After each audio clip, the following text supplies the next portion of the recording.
I am honored to be with George Breiwa, founder of DynaVap. He is actually returning to the show. And he was such an interesting guest before, and I thought that his company worked in well with this season about products, so I had to have him back. So welcome, George. Thank you, Noah. Thank you. Uh, so today we're going to be talking about products again to go along with this season, and we're going to focus on promoting a product, and not just any kind of product, but a product that is new to many people. Um, so first of all, George, for those of us who don't know uh, what DynaVap is, um, I want to get people a good knowledge of what you guys make, uh, and how you make it, because it's machined on indexes, on Traubs, on citizens. Uh, so this is this is our people. It's not just another product. So just give us a brief summary of what you guys make, how you guys make it, and then we'll jump off into this topic. Okay. So if we start with this, this is, And remember, most of the people are just listening to it, so I'm going to need you to be that's very cool. Okay. descriptive. Thank you. This is our VapCap M. Okay. Cardboard packaging, completely renewable, no plastics, no metal, just very simple. Fits in your pocket, and it's also reusable as a carrying case. Inside the device, uh, some people might call it a pen. Some people might call it a vaporizer. We prefer to call it a selective thermal extraction tool, or just a thermal extraction device. It functions very simply by removing the temperature indicating cap, placing the material that you're looking to thermally extract any variety of active compounds from in the extraction chamber, replacing the cap, and then applying your choice of a wide range of various portable heat sources. In this situation, I can use a lighter, and I can just heat this device up, kind of rotate it for even heating. And when the device gets up to temperature, it clicks, just like Mm-hmm. that. We also have some other heating options. This one's kind of fun. We just launched this one this year. This is a little portable battery-powered induction heater. Like, We've been a little bit abstract uh, for the listeners. So just to clarify, this is if you want to smoke a substance. I mean, that's one way to consume a substance that you'd be smoking it. You could put it in a pipe. You could, right. you know, make a cigarette out of it. And this is, it's for smoking. Uh, Uh, it's it's a smoking alternative device to be a more smoking alternative, yes. right. So, and I think it's really important that we just uh, maybe diverge for just a few seconds, because there's a huge difference between thermal extraction and smoking. Smoking is there's some active compounds in that plant, and I would like to consume them. Let's light it on fire and burn it, and we'll inhale some of those active compounds that then get vaporized in the process of combustion, along with a whole bunch of other incomplete combustion byproducts. Or we use a thermal extraction device. We put that same material in there, we heat it up above the temperature at which those active compounds evaporate, and we simply extract those active compounds, and we leave everything else behind with very minimal chemical changes to a lot of the desirable things that are in there, and no incomplete combustion byproducts. So I'm not that familiar exactly with the health aspects. When you consume something that you would normally smoke with with your product, with a DynaVap pen. How is that detrimental to somebody's health at all? I mean, is it bad for somebody's lungs? To be Any smoking worse or than using just breathing normal air? you mean using one of these devices or Yeah, smoke? using one of those devices. It really depends on how you utilize it and what materials you're putting in. You know, of course, everything in moderation, right? Is alcohol toxic? A tablespoon? No. A liter? Probably, right? Is it harmful to somebody's lungs still, or You just know, less harmful than smoke? and that's the direction that I tend to favor. Is it what we're doing is we're still extracting the same compounds that someone would be consuming if they're smoking. What we're not doing is we're not creating the incomplete combustion byproducts, the tars, a lot of the heavy resins, as well as the carbon monoxide is, and a lot of the other particulate matter and ash and things that are produced when you're burning a substance. Okay. So the detriment to your health is very likely to be substantially more harmful when you're burning the substance for extraction versus just simply heating it. The best comparison that I like to use is if you're going to bake some cookies, for example, right? You mix up your cookie batter, you put it on a cookie sheet, and you put it in the oven. When you bake cookies, you can smell the cookies. And what you're smelling is basically the various compounds that have now evaporated. Some of them have changed slightly because of the heat, and now they're in a more vaporized form, so you can smell them. They're being distributed throughout your house. When you put materials into one of our devices, what this really is, this is just a small oven. And this cap protects that oven from a flame if you're using flame as a heat source versus an induction heater, so you don't light it on fire. And the cap also has a thermostat, so it indicates when your oven is at a good baking temperature for the materials that you're putting in here. So then you're basically just going to be breathing or smelling whatever it is that's evaporating off of the material that you're baking. So in the same regard that smelling baking cookies or a cup of hot tea is generally not considered to be harmful, breathing in some of the aromas from baking various plants is generally not concerned or considered to be harmful. So okay, that was an interesting explanation. So now I want you to further describe the product and how you're making it, Okay, and then we'll go further. so we start with raw stock. And for these parts, for example, we have all of our stock kind of custom drawn at the mill. So we're starting with a near net shape and size tube stock of a couple of different variations. A much thicker wall tube that we make the tip out of, and a thinner wall that we make the stem, which is this part. Mm-hmm. Hold it up so you can look through it. Yeah. And another very thin wall tube that we use for what we call the condenser, this little part. So all said and done, try and hold this up so we can see it. We've got four main parts for this device. Okay. And we machine these three parts on our CNC machines in our shop.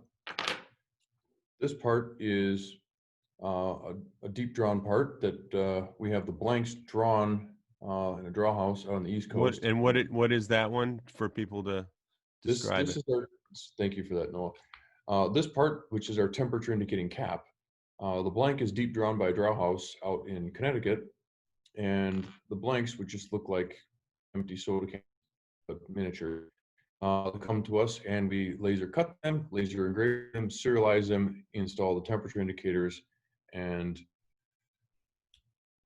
assemble the whole device in our shop. Why don't you yeah, show us some of the newest innovative products you've been coming up with now, and Sure. along with the So basics.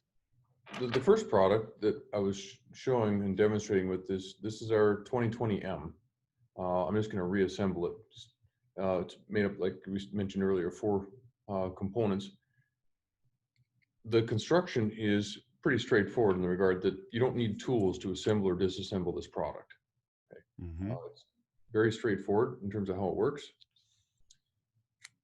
That's what we call our phantom color. Nice gray. We also have this one, which we call rosium, which is a nice blend of pink and gold and blue and even a little bit of green. And how do you do the color? Do you anodize it? No, so this is produced through a process called PVD, or physical vapor deposition. I'm sure that a number of the companies that make parts are aware of that process, especially if you have CNC machines, because I'd be willing to bet that probably upwards of 50 to 70% of all the carbide cutting tools you're using in your machine have a PVD coating on them. Okay.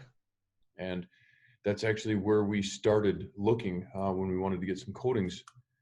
Contacted some companies that were already coating the carbide inserts and cutting tools and said, hey, can you coat these parts for us? Interesting. Yeah. And then finally, we've got this one, which is our new color for this year.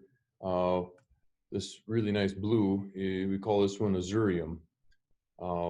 Really cool color. And it has a kind of a unique characteristic to it in the regard that you can change the color of this by heating it up. So heating it up with a torch, which most people have if they have one of these devices, as it gets hotter, the blue kind of fades to a very light blue, and then it starts to take on a gold color, and then it'll turn pink, and then it'll turn magenta, and then dark blue, and then eventually green as it keeps getting hotter and hotter, and we develop more of an oxide nitride layer created by chemically changing with heat the PVD coating on this device. It's really kind of fun to watch. Okay. So this brings us to the concept here. I mean, we know a little bit what it is, but you're competing with, first you're competing with people that just smoke out of a pipe, out of papers, out of a bong, and you're competing with other types of vaporizers that use batteries, that you plug in, and your product, you don't have to plug it in, but you still need a heat source to do it. So you need a lighter, you need an induction heater. Why is that better than just having it all in one and just using electricity, with a battery in it? Well, there's several reasons. For starters, size. This thing is very, very small. And even if I take this and I combine it with a lighter, it's still a pretty small package. Fits in most people's pockets very easily. And if this lighter runs out of fuel or breaks, I can stop at just about any gas station and pick up another energy source, and my device still functions.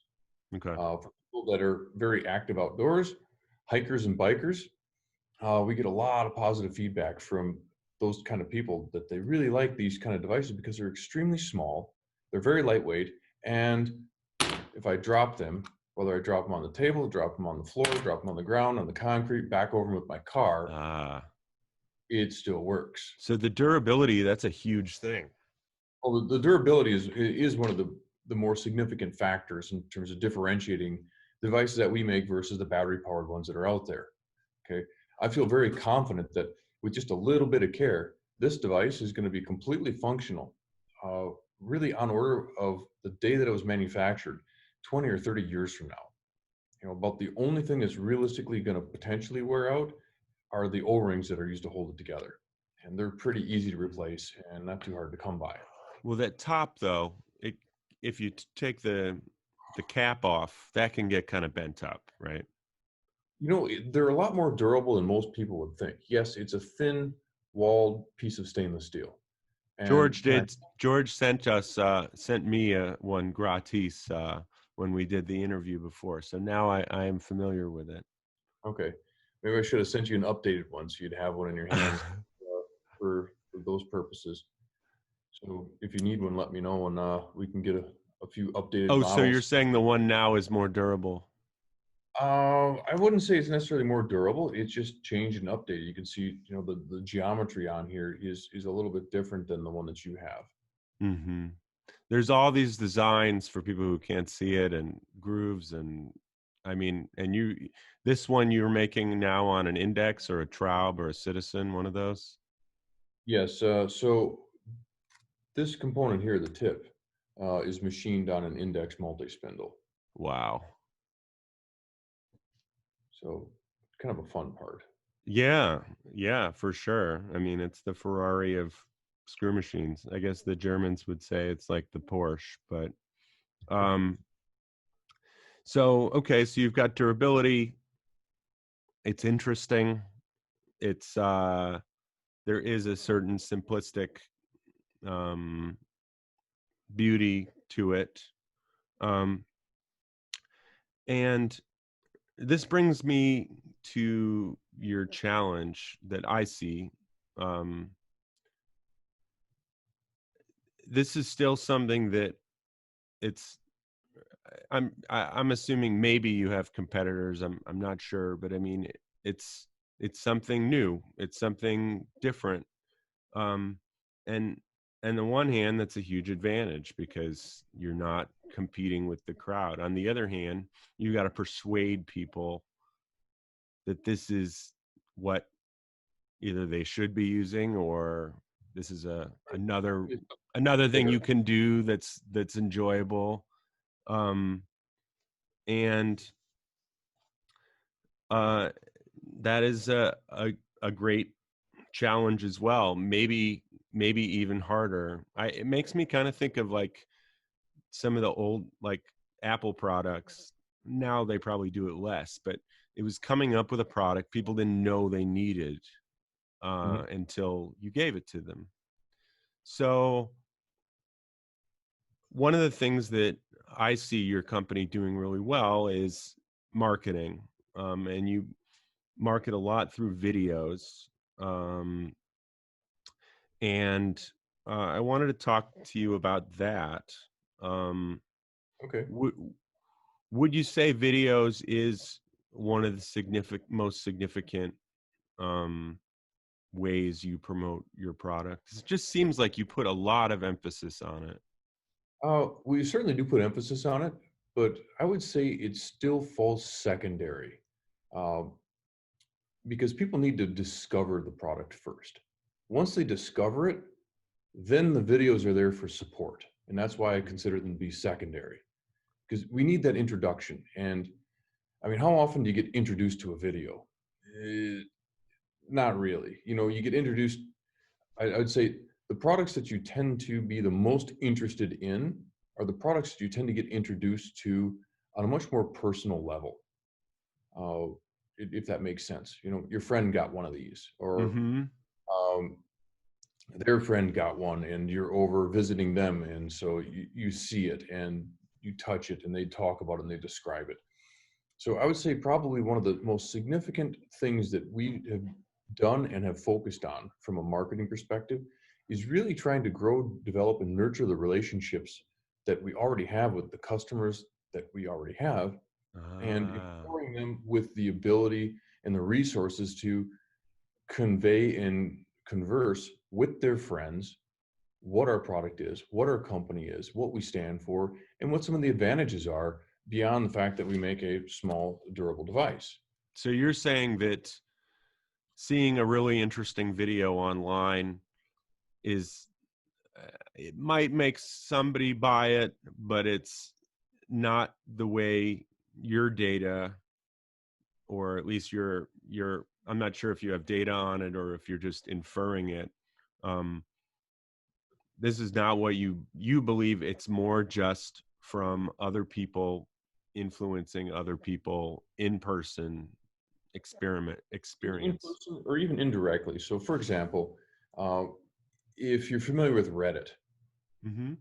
so we have a subreddit on Reddit For called DynaVap. people, for our audience, some of our audience doesn't know what Reddit is. Give us Okay. the 30-second version. Okay, so Reddit is a compilation of just current things that tend to be going on. So if you want to see some other people's opinions and or pictures of an event, it's Mm-hmm. probably on Reddit.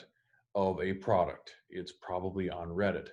Uh, and as the products and the events become more noteworthy, there tends to be more people posting information, pictures, commenting, and providing feedback because a lot of things are just happening in real Right. time. And you think people give that more credit than, say, Facebook or Instagram Well, or for us YouTube? in particular, uh, when we look at some of the conversions through our e-commerce website, we can see that Reddit is probably one of the most significant contributors to people trafficking our website that are converting into purchasers. Interesting.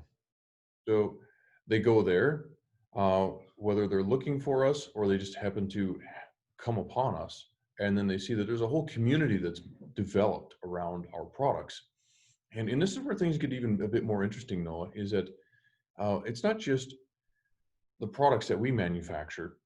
Uh, Again, for the people that are watching, I'm going to just take this device apart, just kind of pull the tip right out, right? And what you're going to see if you're looking at it and if you're just listening is that on our tip, there's just a couple O-rings that are compression fit. So I can just push and twist and then reconnect these components without any threads.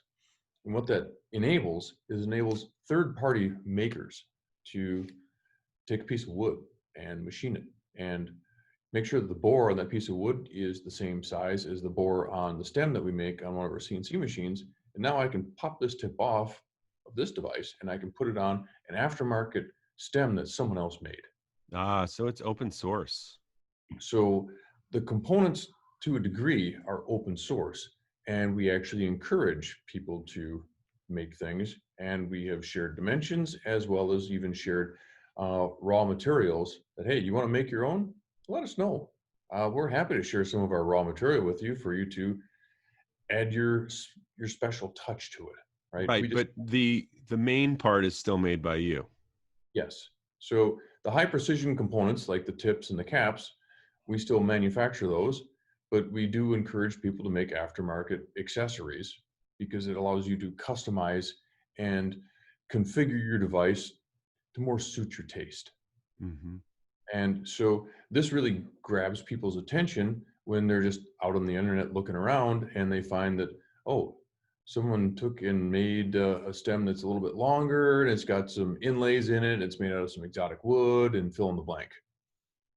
So if you haven't seen it, just type in DynaVap into any search engine, click on images and scroll. It's really kind of cool. Wow, very interesting.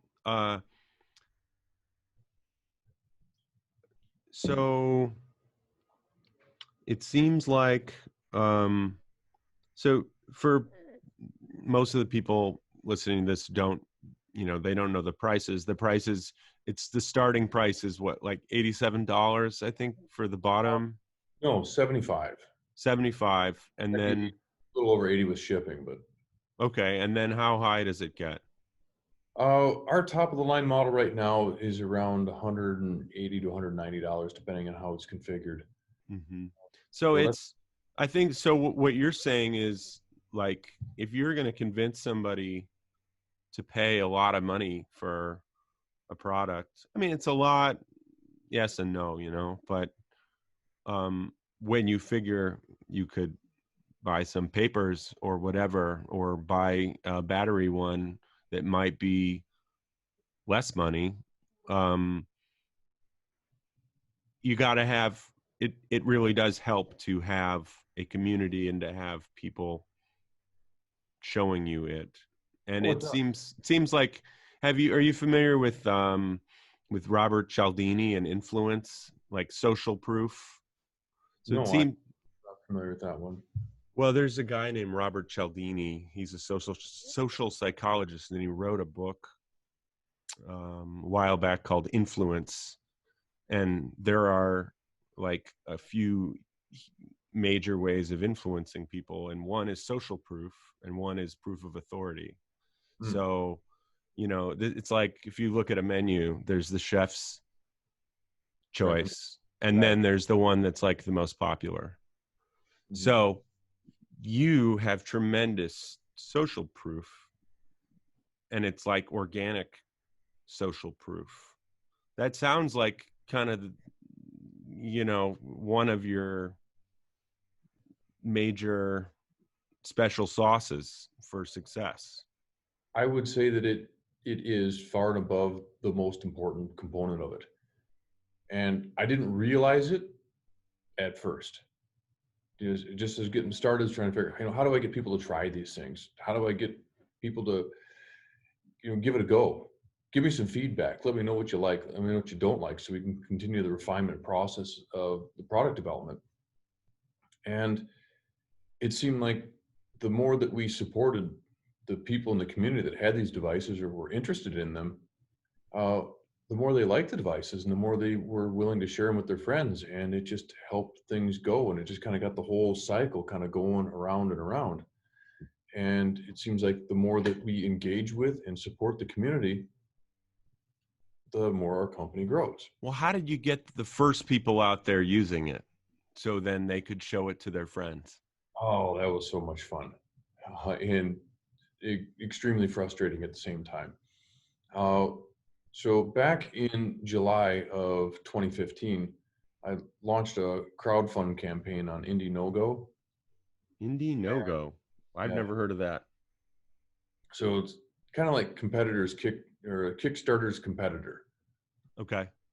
Okay, so crowdfund platform, and turns out that put the campaign together, launched it. It got almost no attention for the first couple days, and finally started to gain a few sales or contributions. And about a week after I launched it, they shut it down because they had changed the rules, even though several other companies had crowdfunded the vaporizer. They were no longer allowing vaporizers to be used as a perk for contributing to a campaign. So that didn't go, but I was like, okay, I'm not going to give up that easy. So the website that I was in process of, um, I had a little chat and had to get the e-commerce side of it up and running as quickly as possible. And I was thankful that I was able to capture the majority of the email addresses from the people that contributed to the campaign, send them an email and said, hey, thanks for your support. If you're at all interested in continuing that support, since the campaign's been canceled and your contribution's been refunded, you can pre-order on my website. And I was so thrilled when more than 50 people came back. So And how many people you think got the first ones? well, off of that initial email blast, I think it was probably around 50 or 60. Well, wait. So some of the people got them already gratis from contributing to the crowdfunding No, site. no, the crowdfund campaign was canceled. So I had to send an email out and ask them if they wanted to just pre-order my website. So they did that, and it took me, probably a month or two to build all the units. And how much did you charge for them? Uh, $20. Yeah. Because it's like, Well, you you know, should charge something for it, so it seems like it's substantial. it had to be something. The intent wasn't to try and make a bunch of money. The intent was to hopefully pre-sell a few units, get them out there, get people to try them out, and you know, let me better understand whether or not this is even feasible. Do people are going to use them? Do they like them? Do they function? Or is it just, those So you $20? started with like 50 or 60 people Right. who bought them. And then, I mean, how did that, how long did it take for it to spread? So 50 or 60. And then what happened next was really interesting. So there's a vaporizer forum where people go and discuss vaporizers of just about all sorts. Um, it's got kind of a cheesy name called Fuck Combustion, but and it's kind of antiquated. It sure could use an update. I hope it'll get one at some point. So someone created a thread on this vaporizer forum for this product called VapCap. And the forum is somewhat trafficked, and people that tend to buy one vaporizer, it's a funny thing, they tend to buy more than one because it's just one of those things that once you do it, and if you know people that have knives, right? Yeah. How many people do you know that have one knife? That they either have no knives or they have many knives, right? Yeah. It's just what it is. So you buy a Or vaporizer, tattoos. or, that too. What it is. So people get one of these, they try it out. It's like, oh, it's kind of interesting. It does something that my other vaporizer doesn't do. And then they talk about it on the forum and they share with their friends and they share some pictures. And once I saw that happen, I got very engaged on that forum and was trying to interact and interface with anyone and everyone that I possibly could. And that was where I probably did the majority of my marketing for the first probably 5 to 6 months, was just engaging with people, making sure that the people that did, put their confidence in me to buy a product, that they'd have a good experience, that they'd have good customer service, and that the other people that were interested and had questions, I was doing my best to make sure I was giving them Mm. answers to questions and just supporting and contributing to the community. Well, this is one of the other things I wanted to talk to you about. I mean, okay, so you go back to the videos, which I see now that's more to sustain and make sure people are getting the most out of their products. But it seems like you are in a great deal of the videos, and you are, I don't know if you're on the forums and stuff now, but you put a huge value, it seems like, on yourself being put in there and you yourself interacting with the customers. Is this something that you're just passionate about, or do you think this is also one of the secrets of having, the creator be with the customer? I think it's kind of both, in the regard that, do I care about this? Absolutely. And I think people can really sense that a lot more than what is generally understood. Okay. Uh, if you think you can fake that you care about something, that people are going to believe you, well, they might play along with it. But the reality is, I'd say a good percentage of the population can read right through the BS. So it seemed fitting that, okay, I am very familiar with the product. I care about the product. I care about the customers. I also care about how the product is conveyed to the customers. It just only made sense for me to be actively participating in the conveyance of the information and the delivery of the message. Yeah. Yeah. But it must take tremendous amount of time on your part to do it. It takes less now than it used to. I understand the process a little bit more. Uh-huh. And I'm very thankful that I was able to kind of reinvigorate a relationship with a very important person. His name is Ben. Um, I think he's the one that called us in the first place. Yeah. uh, he might have. I'm not sure. But so, uh, but then again, there's a couple of Bens that I'm working with. Um, Ben, who we call Video Ben, I've been working with him in the past on one of the other ventures that I had been on in the spray foam industry. And so I'd done quite a few videos with him. So I was kind of familiar with the process. So I didn't have to relearn all of that. And as we got a little bit more engaged, he was able to really streamline the process and make it much more uh, simple and Yeah. a good quality product. And so I have a tremendous amount of appreciation for Video Ben and what he's been able to do.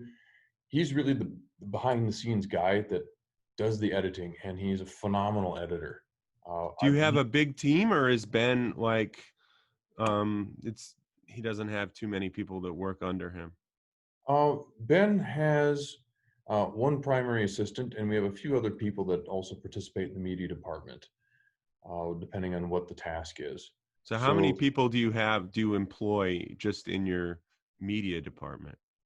uh, full time, it's really only two, but we've got a few other people that work in graphic design and customer service and support that also tend to step in the media, depending on what the needs are. Right. So I would say that the media department is, all in all, it depends on the day and the task. It's going to be anywhere from 2 to 6 people. So that would be, I mean, it depends on the product, but if you were to advise somebody who wants to promote something new, that would be a key place to put resources. Oh, you need to have good media resources. You need to have good pictures. You need to have video to explain what the product is, how it works, how to operate it, right? How to troubleshoot it. Just wide range of various different things. It's an incredibly important format these days. Yeah. Um, I I watched a bunch of the videos, and um, a lot of what you're doing in the videos, it seems like, is teaching, helping people get the most out of the product. This is one of the main focuses of the videos. I agree. Education is a key thing, because if the goal is to get people to have a invigorating and empowering experience with this device, it's most likely to occur if they understand the function of the device and how to utilize it. I mean, Also, I think, to be honest, I probably could have benefited from watching some of the videos when I was using it. I'm sorry to interrupt you, but no, it's all good. It's funny because it seems like it's an incredibly simple device, and the reality is it is. But so is a chef's knife. Yet, how many people know how to use one of those correctly? well, this is. I mean, look, I see the value in that. Number one, it's different, it's interesting. Number two, it's durability. There's a lot of things, but the thing that I find so interesting is it, on the one hand, it simplifies a certain thing, and on the other hand, it complicates it.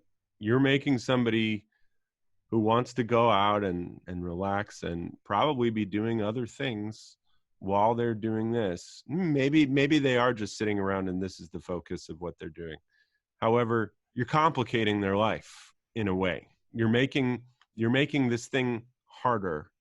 And so that is a really fascinating thing for me, that you can give people a a device that takes their focus, takes a little bit of brain power to use, probably not much brain power after you get used to it. And I think that's just a really fascinating thing. First, show people something that they don't know that they've never seen before, and second, you're kind of making them do a little work with their brain. um Learn a new skill, right? Draw a picture with your non-dominant hand. It feels uncomfortable at first, but if you keep doing it, you can become much more proficient. but do you And have people that come to you and go, yeah, maybe I could learn how to do that, but it's just easier to do this, and I that's not what I'm just, I just want to, go party. how how how often do you get that reaction? rarely, And again, this is, I think, why we put such an emphasis on developing the community and providing as many of the resources as we realistically could so that that community has them at their fingertips. You know, package just showed up in the mail to some person that just was reading about it online, doesn't have any direct friends that has one of these things. They've watched a few of the videos. They kind of know what to expect. They might even look at the instruction manual that comes with the device before they try it out. And so then they can try it out. And when it doesn't quite work the way they expect it, then they go on Reddit and they read some reviews and why is it not working? What am I missing? And so they have those resources available to get through that initial learning curve. Because I'll tell you what happened to me. Okay. And I'm sure you have a very good answer to remedy this. I'd use it, and then, you know, maybe I was able to extract vapor from it. I don't know. You always use like the best scientific terms. And then I wanted to use it again. I hadn't gotten as much as I wanted. And the damn the cap was too hot for me to change it. When I take it off, I burn myself. I have to wait forever to be able to like load it again. So look, I don't think I'm an idiot. I'm not the most technical person in the world, but I just figured, you know, it was very frustrating. Okay. What do you say to people when they come to you and say that? Well, I like to say this. I thought it was cool, but I mean, so you like to say what? Right here, there's a little magnet on the stack. You put magnets on a wide range of our products. Okay. It's kind of fun because you can just set the product right on the magnet and it just kind of stays there. Oh, I didn't have that. Also pull the heat out of the cap. Okay. So it cools it off faster. Or you can simply just blow on the end of the cap for a few seconds after you've extracted a little bit until you hear that reset click. When you hear the reset click, the cap will still be hot, but it's not hot enough to really burn you, so you can pull it off and you can set it to the side. Mm-hmm. You can also then use what we call the digger outer on the cap, and you can just go right in your chamber and just twist it around and kind of empty everything out, and it's ready to reload. Yeah. Do you get that complaint that I gave you a lot? Is that one of the most typical I would frustrations? Say probably not. The more common things are, you know, how do I get more vapor? How do I take it apart? How do I put it back together? You know, there's a number of questions that are pretty common, but then again, we've got videos for just about every one of them on our website, on our YouTube channel, and type your question into Reddit and see what comes up. There's a whole lot of information there as well. Well, it seems like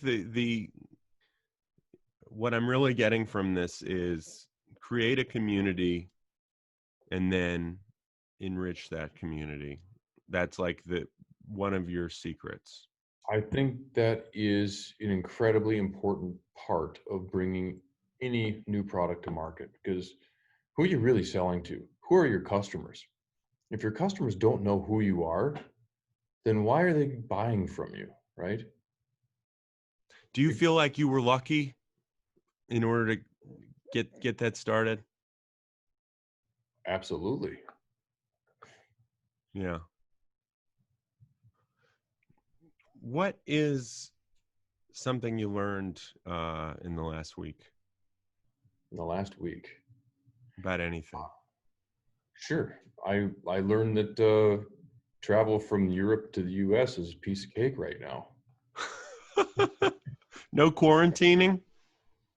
It was pretty wild.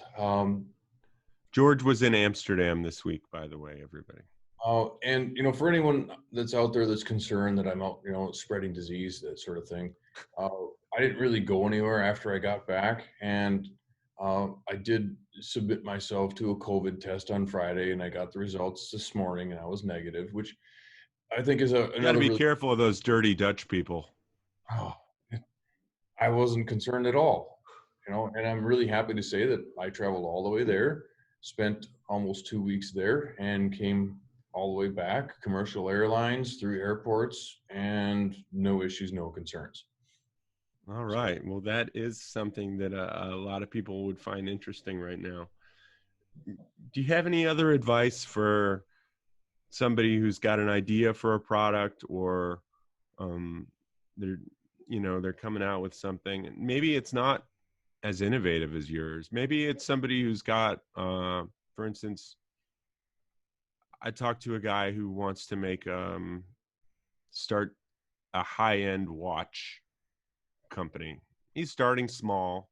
hmm, He's a watch repairman right okay. now, and so he has some skills. And then uh, he wants to, sell watches that cost couple grand. Do you have any recommendation for somebody like that? Uh, the biggest recommendation I could have is uh, talk to people that you know, see who would be interested. Uh, find some forums, right, that Mm-hmm. discuss these kinds of things, and get yourself engaged in the community first. Uh, Understand who the other players are, understand who the brands are, understand what they're making and how they're making it, and why people like it and why people don't. Don't just make a thing because you think it's going to work. Make a thing because you've researched what other people are looking for. And also, it's just so important to engage with the other people in that community, to have some direct involvement with, again, specifically, what are they looking for? Why do they care? Because if you don't mm-hmm. know what they care about, how do you expect to make a product that people are going to exchange their hard-earned money for, uh, just because it looks nice? Well, sometimes that is the most important thing. Right. But Well, what's interesting to me is this didn't seem to be around. You knew that they were looking for something like this, but it wasn't like they were saying, "Oh yeah, I have this," and you were going, I'm going to give them something that they kind of already have. So that's where it's really, is that did you think, well, wouldn't this be great if I could have this for myself? Is that what inspired it? uh, there's certainly a part of that, because I'm not a big fan of smoke. In fact, I really don't like it. Cigarette smoke is extremely irritating to me. I think I'm borderline allergic to it. Me too. Um, and I can think back to when I was younger. I like to shoot pool. I joined a pool league one year because I really liked it, right? But I couldn't do it the next year because the cigarette smoke in the bars. Mm-hmm. When this was happening, it was just overpowering. It was so bad. I'd get home after that, and I just completely smelled like cigarette butts, and had to take all my clothes off and put them in the wash and take a shower. It was just terrible. And when I was reading about the idea of a dryer vaporizer, I was like, oh, that's a really good idea.